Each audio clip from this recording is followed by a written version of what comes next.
সহিহ আল বুখারীর সর্বশেষ হাদিস, নবী সাল্লাল্লাহু আলাইহি সাল্লাম বলেন, কালিমাতানি খাফিফাতানি আলাল লিসানি সাকিলাতানি ফিল মিজানি হাবিবাতানি ইলার রহমানি সুবহানাল্লাহি ওয়া বিহামদিহি সুবহানাল্লাহিল আযীম।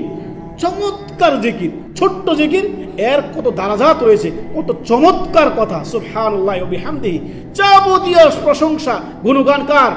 আল্লাহর। সুবহানাল্লাহি ওয়া বিহামদিহি সুবহানাল্লাহিল আযীম, সুউচ্চ সুমহান সেই রব্বুল আলামিন। অতএব 1 মিনিটে জিকির হবে আল্লাহু আকবার জিকির, আস্তাগফিরুল্লাহ জিকির, সুবহানাল্লাহ জিকির, লা ইলাহা ইল্লাল্লাহ জিকির, আলহামদুলিল্লাহ জিকির, লা হাওলা ওয়ালা কুওয়াতা ইল্লা বিল্লাহ জিকির, সুবহানাল্লাহি ওয়া বিহামদিহি সুবহানাল্লাহিল আযীম জিকির। দৈনন্দিন নিজেকে আপনার জিকিরে মশগুল রাখবেন, কেননা জিকির যদি না করেন, আল্লাহর স্মরণ যদি না করেন, অন্তর মরে যাবে।